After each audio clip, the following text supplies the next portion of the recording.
चलिए आज बात करते हैं सुंदरबन की। एक ऐसी कहानी की जहां एक बहुत बड़ी मुश्किल का हल एक बहुत ही पुराने पारंपरिक तरीके में छिपा है।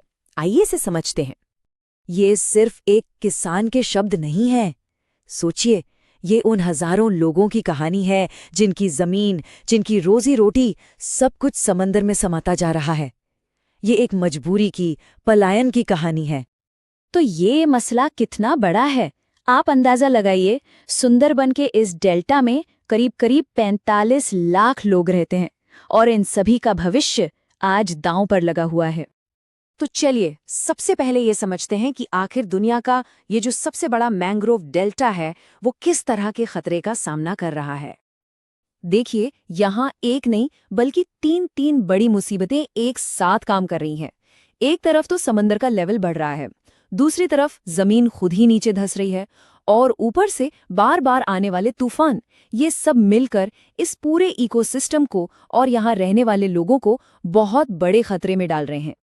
और इन खतरों का असल भयानक चेहरा दुनिया ने देखा 2009 में, जब आइला तूफान आया था। उस तूफान ने तटबंध तोड़ दिए, खारा पानी खेतों में घुस गया, सारी फसलें बर्बाद हो गईं और न जाने कितनी जानें चली गईं। वो एक जबरदस्त तबाही थी। लेकिन कमाल की बात यह है कि इस मॉडर्न प्रॉब्लम का सल्यूशन किसी नई हाई-फाई टेक्नोलॉजी में नहीं, बल्कि सदियों पुराने देसी ज्ञान में मिला। एक ऐसा ज्ञान जिसे हम लगभग भूल चुके थे। अब तक क्या होता था, हम कंक्रीट की बड़ी बड़ी दीवारें यानी तटबंध बना देते थे। लेकिन ये न सिर्फ बेतहाशा महंगे हैं, बल्कि जमीन के कटाव को रोकने में भी अक्सर फेल हो जाते हैं। और जब ये तरीका काम नहीं आया, तब जाकर एक नए विकल्प की तलाश शुरू हुई। और यहीं से कहानी में एंट्री होती है कुआं तकनीक की। ये एक बहुत ही पुराना प्राचीन तरीका है जिसे अब पर्यावरणविदों ने दोबारा जिंदा किया है। इसमें होता क्या है, पक्की मिट्टी यानी टेराकोटा के गोल गोल छल्लों का इस्तेमाल होता है नदी के पानी में जो गाल या सिल्ट होती है उसे रोकने के लिए, और धीरे धीरे यही गाद नई जमीन बना देती है। कमाल है ना। तो अगर हम दोनों तरीकों को आमने सामने रखें तो फर्क साफ दिखता है। कंक्रीट की दीवारें बहुत महंगी, टेराकोटा के छल्ले काफी सस्ते। कंक्रीट बनाने में सीमेंट लगता है जिससे बहुत कार्बन निकलता है। टेराकोटा का कार्बन फुटप्रिंट बहुत कम है। और सबसे बड़ी बात, टिकाऊपन। कंक्रीट की दीवारें टूट सकती हैं, लेकिन ये छल्ले बाढ़ आने पर भी मजबूती से टिके रहते हैं।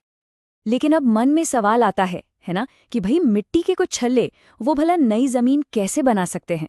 सुनने में थोड़ा अजीब लगता है, पर इसके पीछे की साइंस बहुत ही सिंपल और असरदार है। चलिए समझते हैं ये काम कैसे करता है। इसके 4 सिंपल स्टेप्स हैं। सबसे पहले तो इन छल्लों का जो जालीदार ढांचा होता है वो पानी की तेज लहरों को धीमा कर देता है। अब जैसे ही पानी धीमा होता है, उसमें घुली हुई सारी गाद, सारा सिल्ट वहीं नीचे बैठने लगता है। धीरे धीरे ये जमा हुई गाद एक नई जमीन की परत बना लेती है, और बस इसी नई जमीन पर मैंग्रोव के पौधे अपनी जड़ें जमा लेते हैं, और देखते ही देखते एक मजबूत कुदरती दीवार खड़ी हो जाती है। तो मतलब इन ढांचों का असली मकसद ही यही है, गाद को इकट्ठा करना। यही जमी हुई गाद एक तरह से वो बुनियाद बनती है जिस पर मैंग्रोव का एक नया जंगल खड़ा हो सकता है। एक ऐसा जंगल जो भविष्य में आने वाले तूफानों से किनारे की रक्षा करेगा। तो ये सुनने में तो एक परफेक्ट सॉल्यूशन लगता है, सस्ता, टिकाऊ और इको फ्रेंडली। लेकिन हमें इसका एक और पहलू भी देखना होगा, मतलब क्या ये वाकई हर जगह काम करता है। तो सबसे बड़ा सवाल यही है, क्या ये तकनीक हर जगह, हर हालात में उतनी ही कारगर है। इस पर एक्सपर्ट्स क्या कहते हैं। रिसर्चर तुहीन घोष का मानना है कि ये छल्ले उन इलाकों में बहुत असरदार हैं जहां नदियों के पानी में ढेर सारी गाद बहकर आती है। लेकिन वो ये भी साफ कहते हैं कि ये कोई जादू की छड़ी नहीं है जो सुंदरबन की हर समस्या का हल कर दे। और इससे एक बहुत बड़ी बात समझ आती है, सुंदरबन इतना बड़ा है कि आप एक ही पॉलिसी सब जगह लागू नहीं कर सकते। क्यों? क्योंकि डेल्टा के कुछ हिस्सों में समुद्र का जलस्तर हर साल 2 मिलीमीटर बढ़ रहा है, तो कहीं कहीं ये आंकड़ा 12 मिलीमीटर तक है। सोचिए कितना बड़ा फर्क है। तो फिर आगे का रास्ता क्या होना चाहिए? इसका जवाब शायद एक बैलेंस में छिपा है। मतलब स्थानीय स्तर पर ऐसे इनोवेशन और बड़े पैमाने पर साइंस पर आधारित रणनीतियां, दोनों को साथ लेकर चलना होगा। तो इस पूरी कहानी से हम दो बड़ी बातें सीख सकते हैं। पहली कि टेराकोटा के छल्लों जैसे लोकल जुगाड़ या इनोवेशन लोगों को फौरन राहत देते हैं और उनकी जमीन बचाते हैं।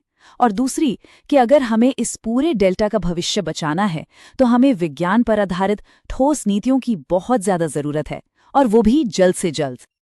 और बड़ी बड़ी पॉलिसीज और साइंस की बातों के बीच हमें ये कभी नहीं भूलना चाहिए कि वहां रहने वाले लोगों के लिए जमीन का एक एक इंच बचाना कितना मायने रखता है। उनके लिए बचाई गई जमीन का हर टुकड़ा जिंदगी को थोड़ा और आसान बनाता है, थोड़ी और उम्मीद देता है। तो आखिर में हम एक बड़े सवाल पर आकर रुकते हैं। इस नाजुक डेल्टा को बचाने के लिए क्या हम परंपरा के ज्ञान और विज्ञान की ताकत को एक साथ ला सकते हैं? क्या हम इन दोनों को मिलाकर एक टिकाऊ भविष्य बना सकते हैं? सुंदरबन का आने वाला कल इसी सवाल के जवाब पर टिका है।